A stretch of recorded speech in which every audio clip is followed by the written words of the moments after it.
Hello and welcome to the ReConnect Program Network Overview webinar. My name is Joan Kaiser and I'm a member of the ReConnect support team and I'll be your presenter for this webinar today. I'm joined by Farwa Naqvi from the RUS ReConnect program team and Meredith Morrison, also a member of the ReConnect support team.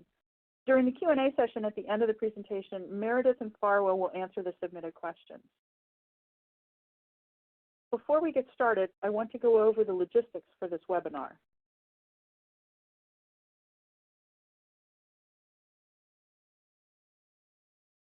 We will have some time at the end of the webinar to answer live questions, as I mentioned, so please feel free to submit the questions throughout the presentation via the Q&A box on your screen, and we'll answer the questions again at the end as time permits.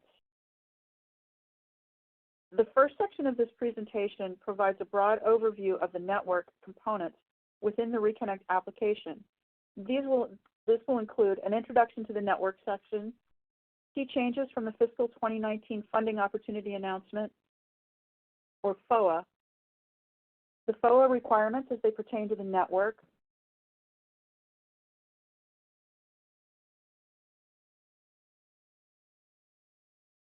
a review of the grant and loan products, and a description of the proposed funded service areas, or PFSAs, and non-funded service areas, or NFSAs, and a list of the post-award requirements. After that, we'll walk through the network section of the application and provide an overview of how to design a network, upload a network diagram, and develop a build-out timeline and milestones. Finally, we'll do a little bit deeper dive into the Capital Investment Workbook, or CIW, and Capital Investment Schedule, or CIS. I'll begin by introducing the network section and review the key requirements outlined in the FOA.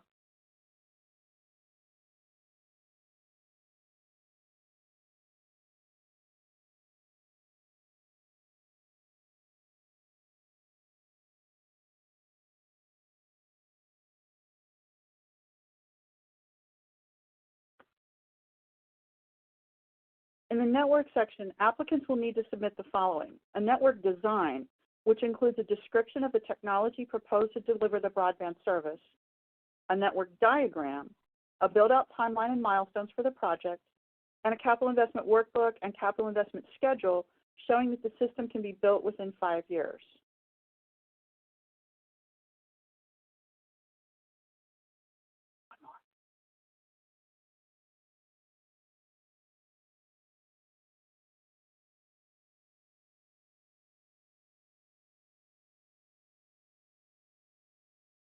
A few things to keep in mind while you're thinking through the network section include that the ReConnect program is technology neutral. There really isn't much that's off limits except mobile service and in some cases satellite. And only technically feasible projects would be eligible for an award. Any technology or combination of technologies must meet the minimum construction requirements of 25.3 megabits per second to all premises in a PFSA. And USDA will evaluate the technical feasibility of an application by using the requirements in the funding opportunity announcement. So let's take a look at some of the changes between the FY 2019 funding opportunity announcement and the FY 2020 funding opportunity announcement that relate to the network section. These changes clarify USDA's expectations with regard to the network components of the application. First, for a 100% grant application, the PFSA must demonstrate that 90% of households do not have sufficient access to broadband. This is a change from the fiscal 2019 FOA that required 100% of households lack sufficient access for a 100% grant application. This change makes the requirement for that percentage of households without sufficient access to broadband the same across all three products: grant, loan, and combination loan grant. Again, the requirement for all three products is now that 90% of households do not have sufficient access to broadband. The definition of sufficient access remains unchanged from the last time. It's 10 megabits per second downstream and 1 megabit per second upstream. And like round one, applicants must submit a network design, a diagram, and a build-out timeline, all certified by a professional engineer who's licensed in at least one state where project construction would take place. In a change from last year, this certification is now a requirement for eligibility as explicitly stated in the FOA. And finally, there's a new added prohibition on funding requests for areas previously funded under the ReConnect program. Those areas are not eligible for funding under the current funding opportunity announcement. So I'd like to highlight a few key requirements of the network section. Please keep in mind that this is not a comprehensive list of all requirements outlined in the funding opportunity announcement. The FOA requires that you submit a network design, again, certified by a professional engineer, and the network design must be developed to a level of maturity that would allow a cost estimate to be developed and provided. Applicants must also submit a network diagram, again, certified by the professional engineer. And as previously mentioned, you must submit project costs and a build-out timeline, again, certified by the professional engineer. I know I keep talking about the certification, but it's very important because this is an absolute eligibility requirement this year. The certification must state that the proposed network can deliver broadband service at the required level, which is 25.3 megabits per second, to all premises in a proposed funded service area. And please note, there's a sample template for the engineering certification online at the ReConnect website under the Forms and Resources section. Finally, all applicants must complete an executive summary, which includes these items: a detailed description of existing operations, a key management discussion, the company's workforce description, a description of interaction between any parent, subsidiary, or affiliate operations, a detailed description of the proposed project, a detailed description of the proposed technology that would be used to deliver the broadband services, a detailed description of the applicant's existing network, and a detailed description of the applicant's proposed network. Now let's take a look at the grant and loan products that are available under the ReConnect program.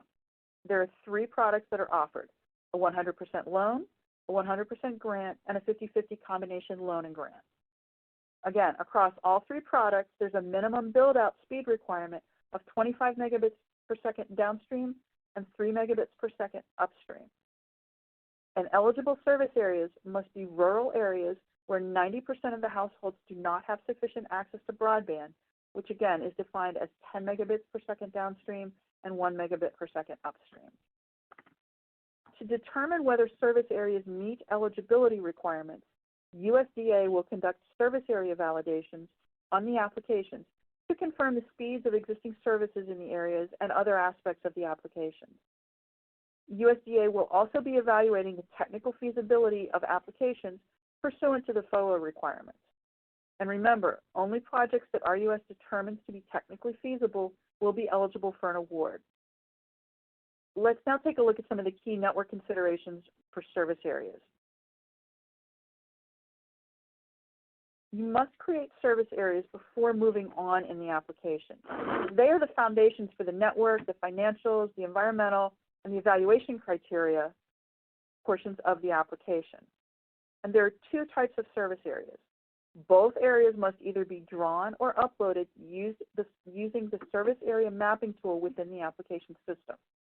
A proposed funded service area, or PFSA, is defined as the area, whether all or part of an existing or new service area, where the applicant is requesting funds under ReConnect to provide broadband service. PFSAs will each be treated as separate standalone service areas for the purpose of determining how much of a PFSA does not have sufficient access to broadband. Each PFSA must meet the minimum requirements to be eligible. The second type of service area is a non-funded service area, or NFSA, which is defined as any area in which the applicant offers service or intends to offer service during the forecast period, but is not part of the applicant's PFSA. For the agency to have a full picture of the proposed network, you must provide projected revenues for both PFSAs and NFSAs in the capital investment workbook. That's why it's important that you draw both areas on the map, because the map determines what you see in part in the capital investment workbook. We'll discuss this in a little greater detail in a few minutes.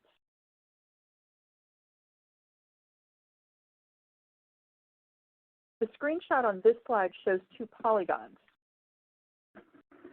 The larger polygon, which represents a PFSA, and a darker shaded circle, which represents an NFSA.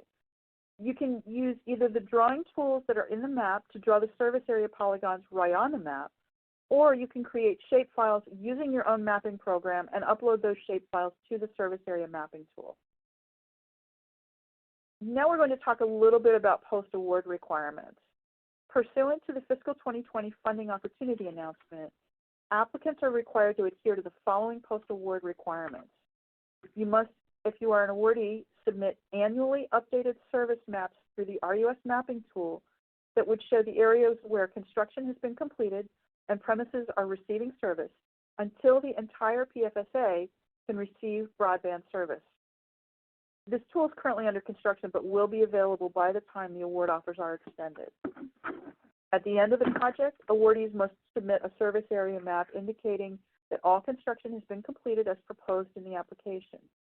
If parts of the PFSA have not been constructed, USDA may require that a portion of the award be rescinded or paid back. Additionally, awardees must submit semi-annual reports for 3 years after the completion of construction. Those reports should include the following information: the number and location of residences and businesses that will receive service, types of facilities constructed and installed, speed of the data services being delivered, the average price of data services being delivered in each proposed service area, and the broadband adoption rate for each proposed service area. Next, we'll discuss designing your network, including uploading a network diagram and developing a build-out timeline with milestones that are reasonable. Applicants must provide a network design that is technically feasible according to the requirements in the funding opportunity announcement.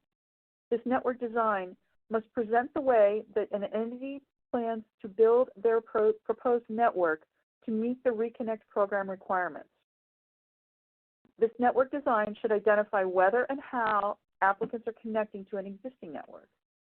And specifically, the network design must also include a description of the proposed technology that will be used to deliver broadband service and detailed descriptions of an applicant's existing and proposed networks. And keep in mind, the ReConnect program is technology neutral.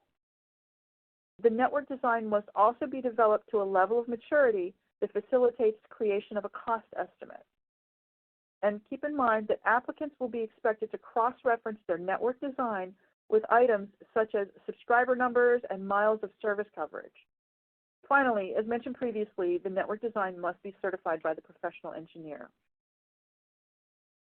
The network design page displays 3 text boxes for the proposed technology, the existing network, and the proposed network. And we'll talk in a little bit more detail on each of those boxes on the next few slides. For now, just keep in mind that each text box can hold over 30,000 characters. But if you need more room, you can upload longer documents in the network documents section. So please provide full detailed descriptions in each text box or in the supporting documents. Let's take a look at the proposed technology. Applicants are required to provide a description of the proposed technology that will be used to deliver broadband service in the PFSAs. This description should include appropriate standards-based information concerning the proposed technologies. If a technology is not typically found in existing market deployments, several references detailing the technology should also be included, like white papers and comprehensive internet sites. The types of technology applicants will be able to select include fiber to the premises, hybrid fiber coax, fixed wireless licensed, and fixed wireless unlicensed. You can also select an other type of technology, and if you select that, applicants will be required to insert a description of the technology or the technologies they've chosen. And keep in mind, you can mix and match these technologies or use more than one as your local situation dictates. The second description is a detailed description of the applicant's existing network. Here, you should be sure to list important considerations concerning how the existing network will be leveraged to support your proposed network.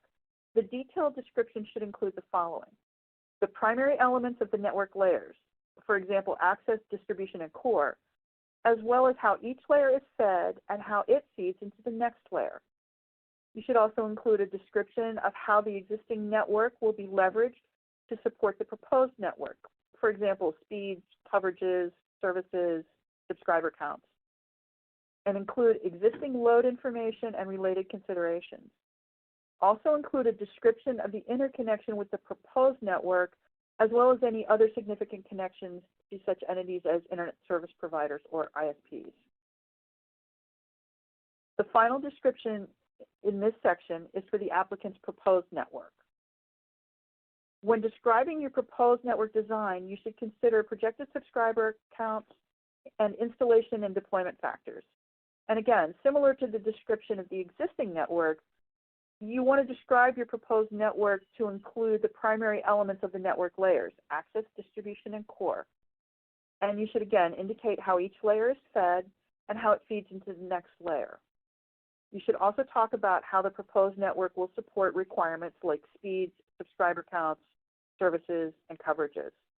And if applicable, you should include a description of the interconnection with an existing network and any other significant connections such as ISPs.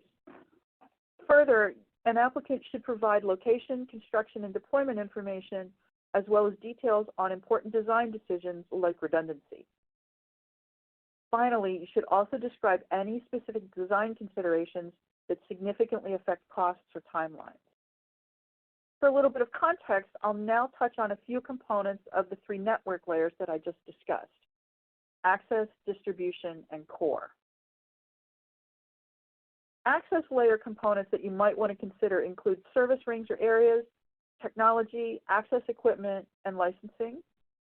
And some components to consider in the distribution network layer include technology and transport.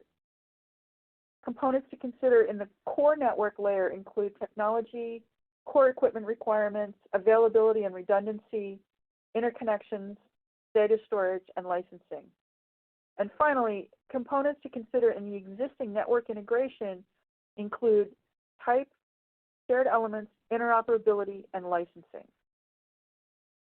After you've written and put in all of your descriptions for the design of the network, you must upload a network diagram to supplement and illustrate the description.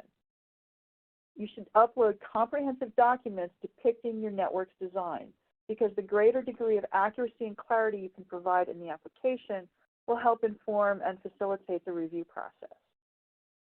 So if you have an existing network, you need to upload an existing network diagram. It will be required. This diagram should be prepared according to the guidance for the proposed network diagram, which I will cover next. Existing network utilization rates should be indicated in the diagram.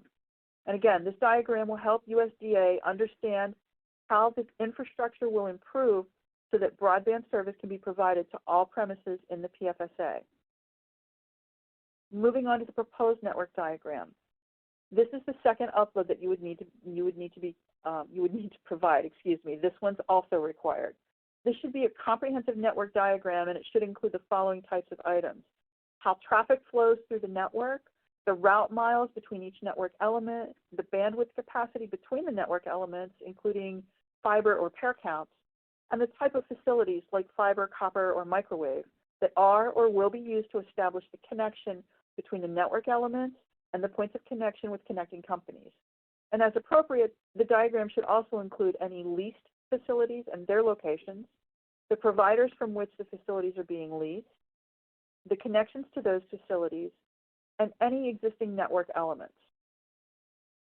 Additionally, the proposed network diagram should provide basic equipment information about the nodes of the proposed network design. For example, this would include things like routers, switches, and gateways that you plan to use. Finally, the diagram should indicate significant clusters of premises and specifically identify multi-connection premises types like schools, hospitals, and major farms. And again, the specifics I just discussed would apply to any existing network diagram as well as the proposed network diagram. After you upload the network diagrams, the next upload is the Network Design Professional Engineer certification.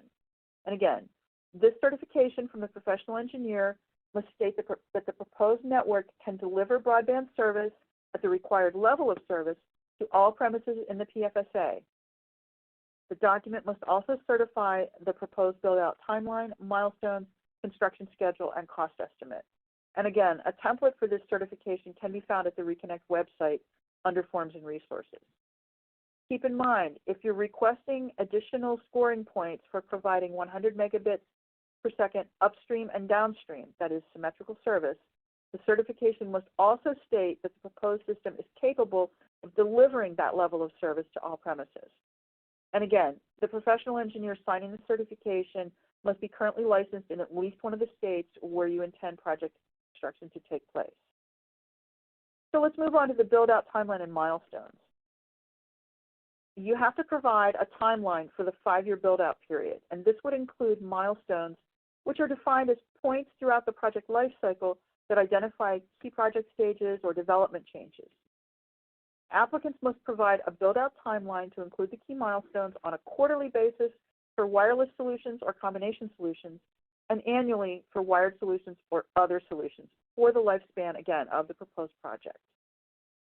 The build-out of the project must be completed within 5 years from the date funds are made available, and build-out is considered complete when network design has been fully implemented, the service operations and management systems infrastructures are operational, and the awardee is ready to support the activation and commissioning of individual customers to the new system.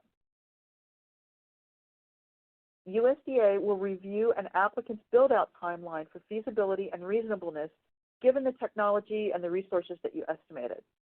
Reasonableness refers to satisfying interdependencies which support desired requirements like speeds, coverages, services, and things like that. Additional considerations for reasonableness include the technology used, equipment, network element distances, the type of backhaul involved, coverages and coverage topography, various construction and deployment expectations and issues, projected costs, timelines, and teams. You should consider using a project lifecycle approach, which includes 4 phases: planning, design, deployment, and operation. Activities within each of these phases and associated risks should be thought through very carefully. The assumptions that you should consider include personnel assumptions, such as whether you intend to use existing employees or contractors, licensing and permitting timelines, and any elements that may have already been completed. Now let's take a little walkthrough of some of the basic steps required to complete your build-out timeline and milestones within the application system. And remember, you'll need to indicate the type of technologies the projects will use way up front in the Project tab before you can successfully complete these steps within the Network tab. When you bring the build-out timeline and milestone subsection up, a table will display listing the timeframes of the build-out. And again, quarterly milestones are provided for fixed wireless, licensed or unlicensed, or a combination of technologies. And annual milestones are provided for fiber to the premises, fiber coax, or any other type of technology. Next, you'll list all of the relevant build-out milestones for each chosen timeframe and provide support with reasonableness and data points for each milestone. Keep in mind, if you change that technology type up front in the Project Information tab, this build-out timeline and milestone table will be deleted and you'll have to redo it. The final section of today's presentation will provide a closer look at the Capital Investment Workbook, or CIW, and the Capital Investment Schedule, or CIS.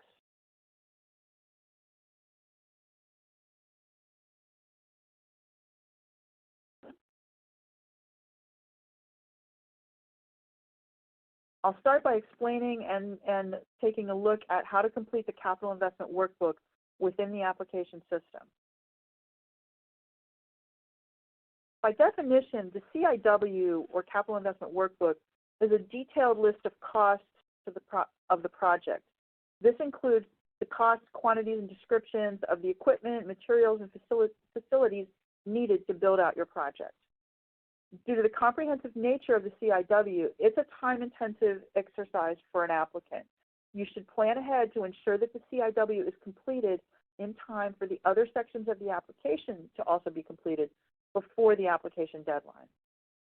USDA will review the CIW in order to assess technical feasibility and to determine that applicants have thoroughly thought through the proposed network design. The CIW includes all costs and quantities within each proposed funded service area, each non-funded service area, and for unadvanced prior loan funds if you intend to use those. And keep in mind that the NFSA and UPLF, or unadvanced prior loan funds, decisions are made up front under project information. If you check yes to either one of those, you'll see those sections in the CIW.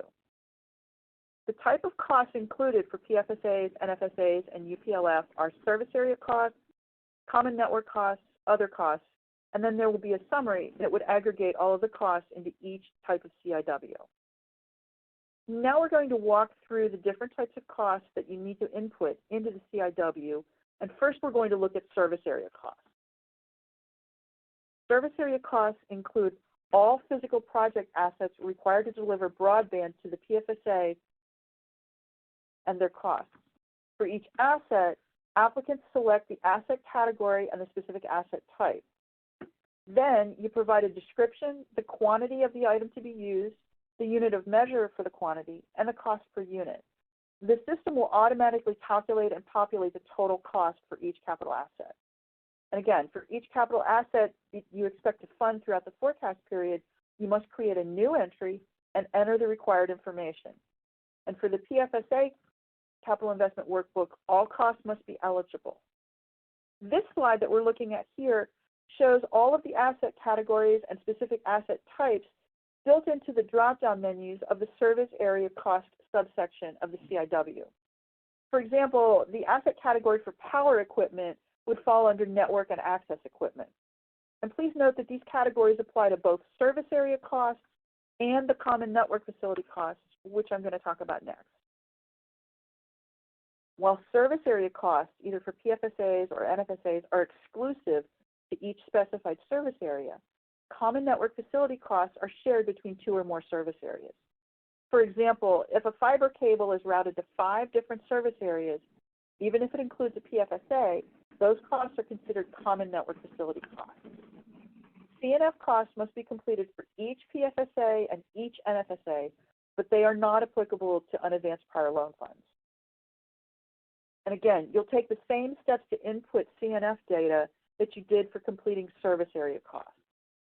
For common network facility costs, you should only include the portion of the cost allocable to each of the service areas.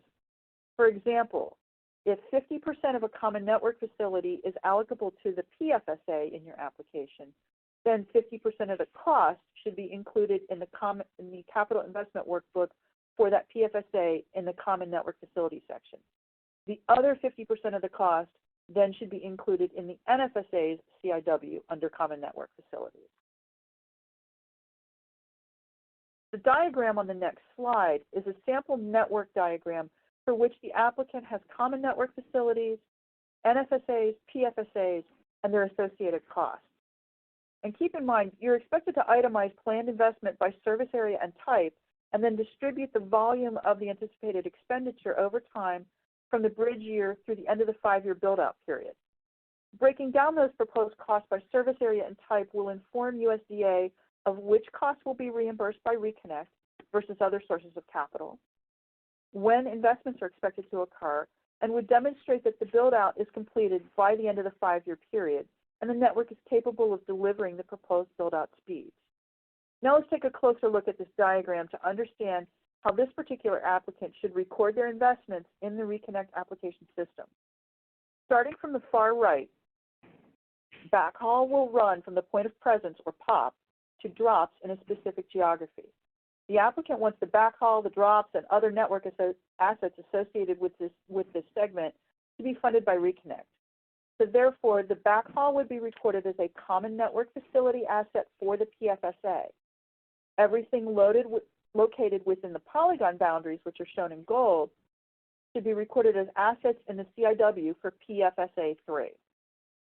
Moving to the second point of presence, or POP, backhaul would be installed to deliver service to both NFSAs and PFSAs. The cost of the backhaul segment running from the POP to the gold star should be distributed on a prorated basis between PFSA and NFSA Common Network Facilities workbook pages. The cost associated with the backhaul segment running from the gold star to the NFSAs, that's NFSA 1 and 2, would be recorded as common network facilities for both of those NFSAs. Every asset within the polygon boundaries of NFSA 1 would be recorded as assets in the CIW for NFSA 1. And similarly, the same thing for the assets within the polygon boundaries for NFSA 2. The cost for the backhaul segment running from the gold star to the boundaries of PFSA 1 and PFSA 2 should be recorded as common network facilities for each of those PFSAs. And again, every asset within the polygon boundaries of PFSA 1 should be recorded as an asset for that PFSA in the capital investment workbook.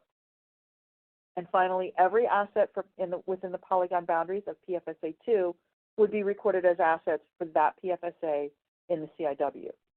It's important to keep in mind that you would only want to include assets, categories, and types that pertain to your project.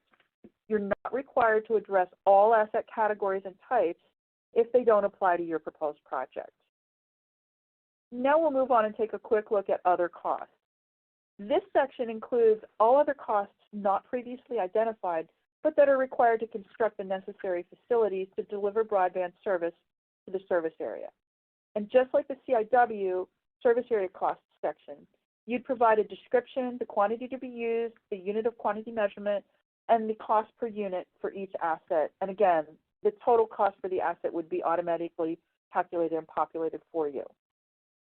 And keep in mind that the CIW must be completed for each and every PFSA, NFSA, and for any UPLF to be expended during the project's build-out period.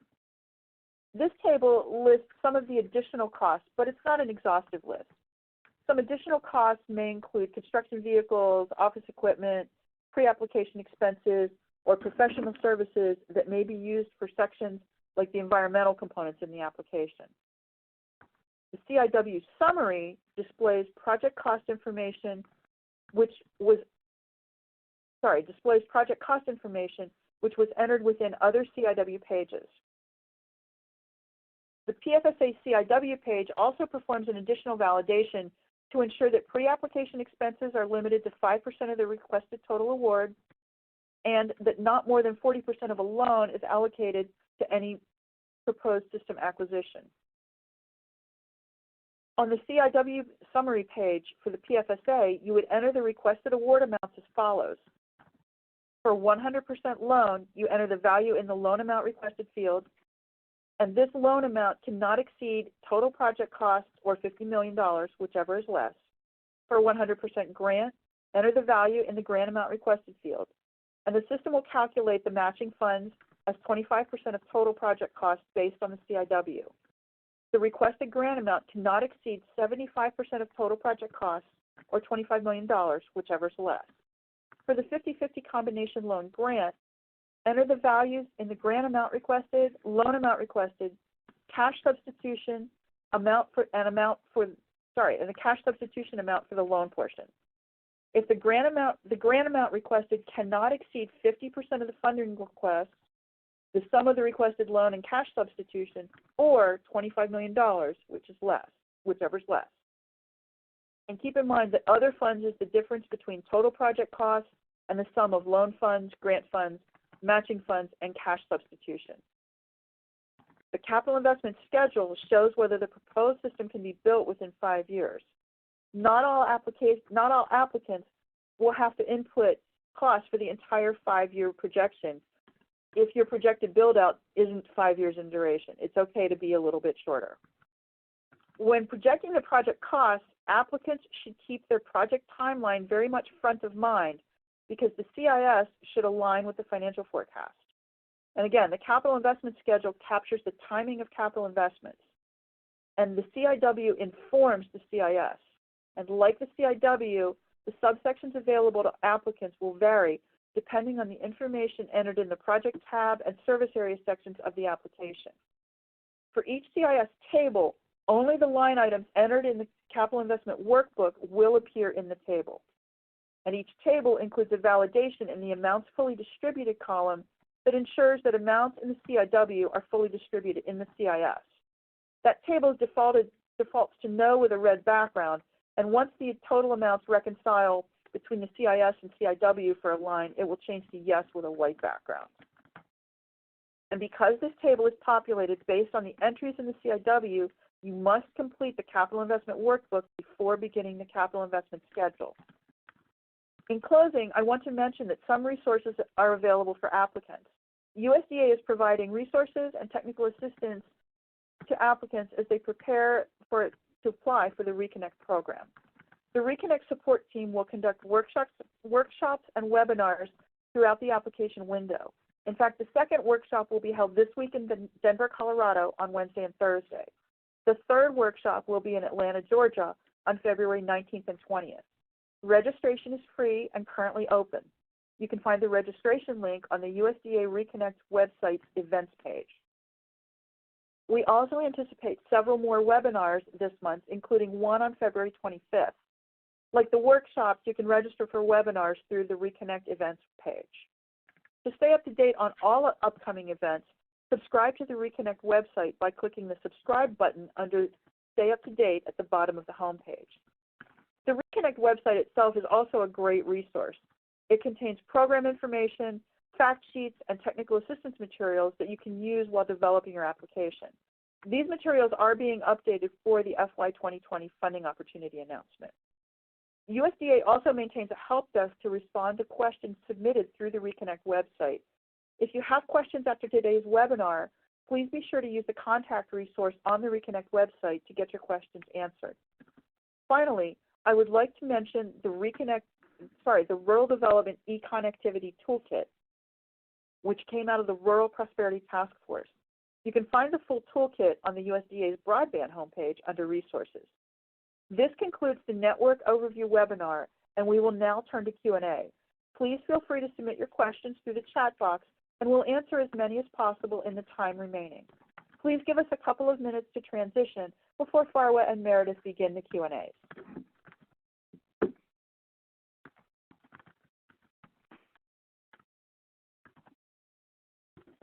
Hey, I'm Meredith, and I'm joined by Farwa. We're going to be taking over the Q&A session for the remainder of the webinar. We may need a few minutes to sort through questions, so bear with us. Farwa, are you ready? Going through the questions, right? Okay.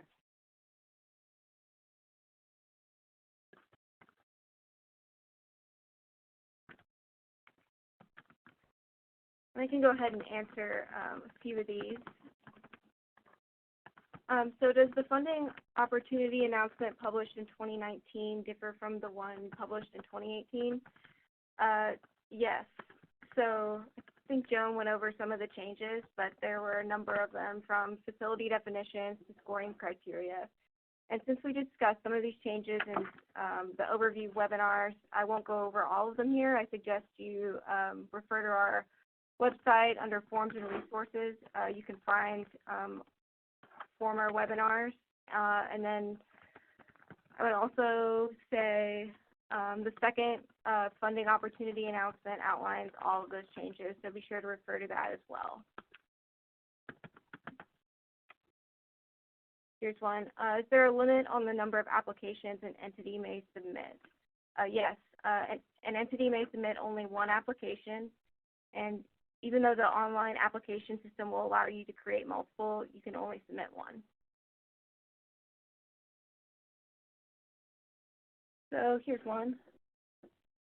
If an applicant asks for a large amount, might RUS award it at a lower amount, or is it all or nothing? The applicant either gets its full request or is it rejected? And if the latter, should an applicant take this into account in deciding how much to ask for? Yes, thank you, Meredith, for the question. Yes, the applicant should certainly take this into account when asking for preparing the budget and asking for the loan amount, because the application is evaluated and reviewed based on what was included in the application. So if during our review we determine that additional equity is required, then the applicant will be notified of this at the time that the offer is made to the applicant. And that at that point in time, the applicant can either accept the offer or reject the offer. That's how it is working for the 100% grants and 50-50.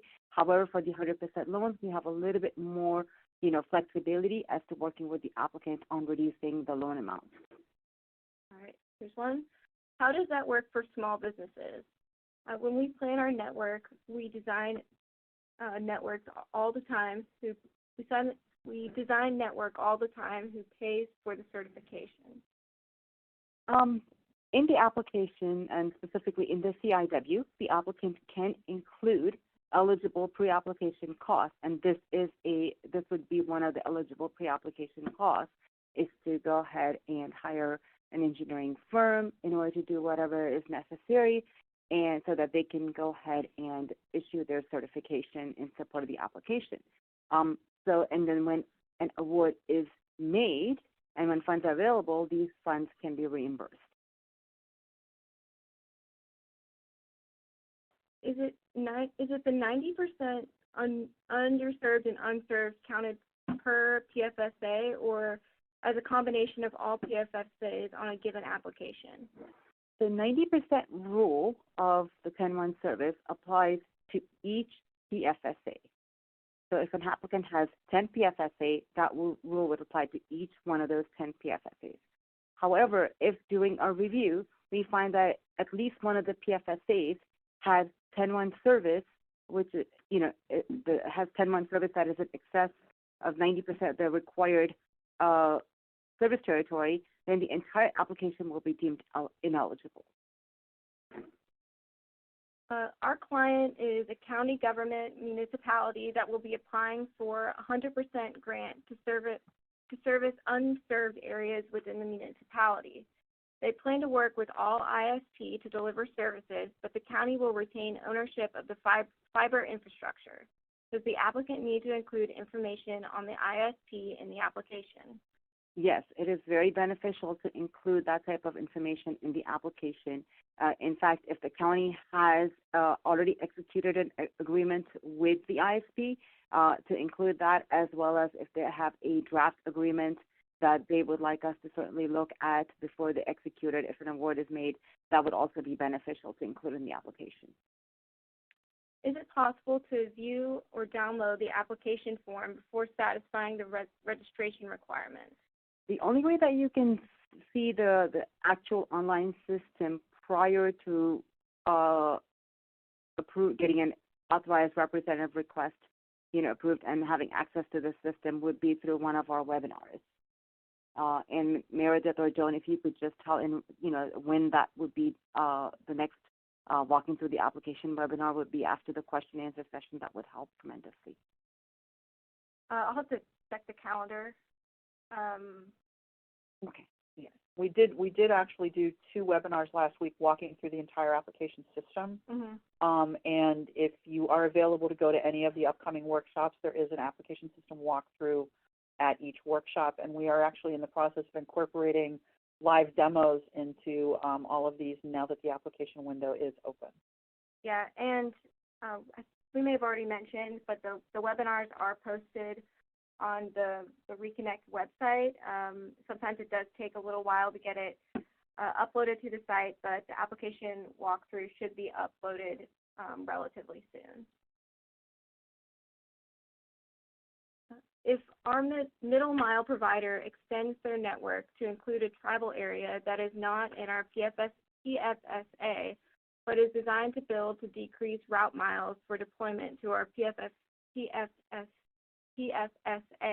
does it count for a full 20 points in the scoring criteria for tribal areas? In SOA number 2, the evaluation criteria does not include any points for crossing tribal areas. Okay. What type of engineering firm needs to sign off on the network design? The requirement is that all the network design included in the application must be certified by a professional engineer that is licensed in at least one of the states where the project will be constructed. Now, with that said, we strongly recommend that applicants hire engineers who have experience in, building telecommunications or broadband facilities, because they will also be ultimately responsible for making sure that the build-out occurs if an award is made. And are there state-by-state allocations? No, there are no state-by-state allocations under the ReConnect program. Okay.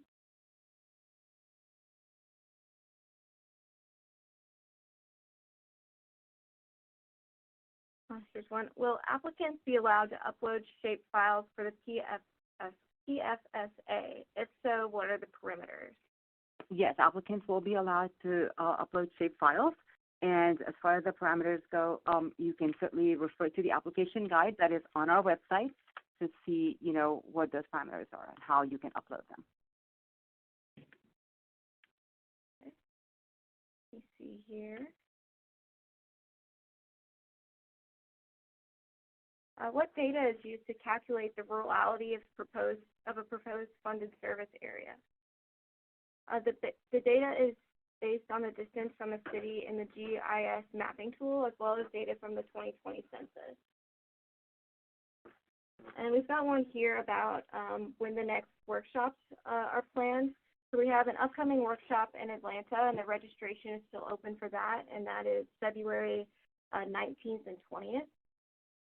You can find the registration page on the ReConnect event site, and then, of course, our other webinars are also posted there. You can also sign up for email alerts as well.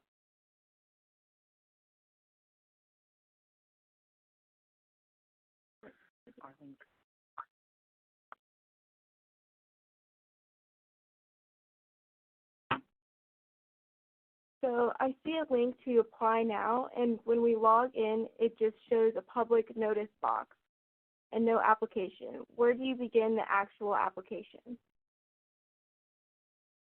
To begin with, you need to have a level 2 access, and actually that now is called verified access under the USDA e-authentication system.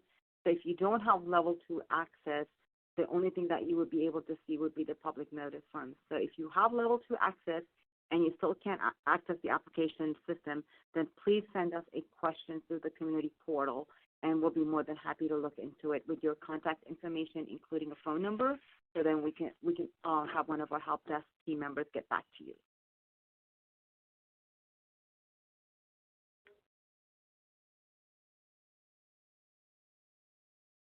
We have level 2 access, yet are unable to make progress with the application. We contact support, who just send us back to log on documents. How do we talk to support one-on-one? We recommend that you send an email to reconnect@usda.gov, and please include your name, your contact number, as well as a phone number, and someone will get back to you shortly. And we've got one here. What is covered in the workshop? So the workshops include sessions on a lot of what we've covered in the webinars. So everything from the application system to the overview to engaging your rural areas. And then also what's a little bit different about the workshop is that there are office hours where you can talk one-on-one to anybody there who can answer questions and will help you with the application system on site.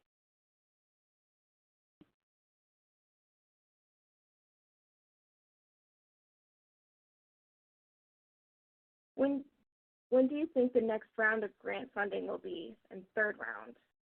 At this point in time, we do not have that information. As soon as we get that information, it will be posted on our website. See. Do the workshops cover environmental reviews? Yes, we do have an environmental presentation at the workshop.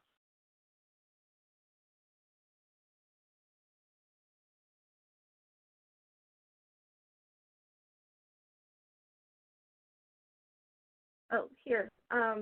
So the name of the person answering questions. So I'm Meredith Morrison. And my name is Farwa Naqvi, and I'm with the ReConnect program team.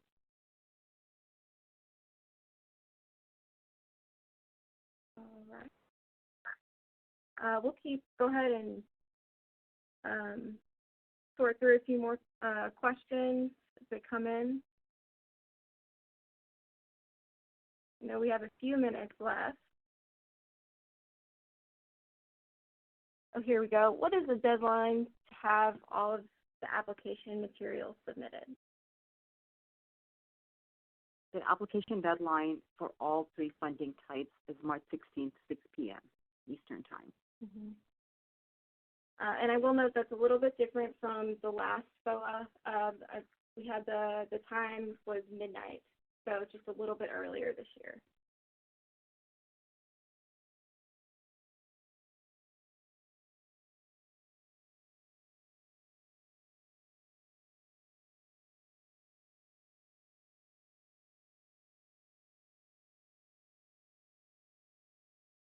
Okay, here we go. What counts as an essential community facility? So first, essential community facilities are listed as one of 9 evaluation criteria to score the application. And the potential applicant can use the system's mapping tool. And those mapping is also covered in a past webinar and also covered in the workshop. So they can use the mapping tool to determine service area eligibility or what counts toward their eligibility score. And then to answer the original question, the mapping tool includes the GIS layer with essential community facilities. So if the facility is in that layer, it's considered a community facility. And then the website also includes definitions of all layers and descriptions of the data. Let's see, will the application require any financial audit? Yes, the application will require that a financial audit be uploaded in the system. And further requirements on what comprise a financial audit can be found in the FOA and the application guide.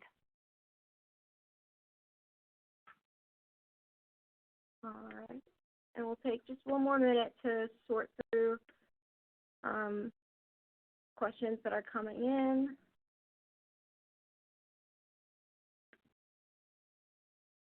We've got one more with our workshops. So again, workshops are, the next one is going to be in Atlanta, and that's February 19th and 20th, and registration is open. And then you can also visit the events page on the ReConnect website to view all upcoming workshops and webinars.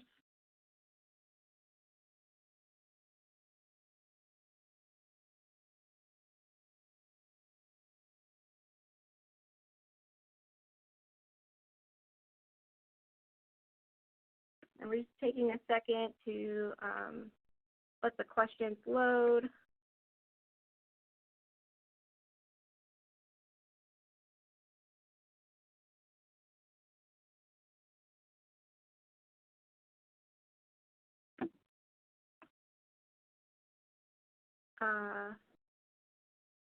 Let's see, and someone asked about where they can contact if they have questions. So we do have the help desk is a great resource, and it's on our ReConnect website. So click contact us, and we do have someone answering help desk questions every day. So be sure to use that as a resource.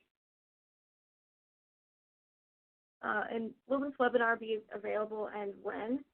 So this webinar will be uploaded under forms and resources on the ReConnect website. It does take a minute for us to make sure the presentations are compliant, so it'll be a few days, but go ahead and I would check that in the next week. You can also sign up for event notifications on the events page. All right, so it looks like we're running out of time, so we'll go ahead and bring the webinar to a close. Thank you for tuning in today.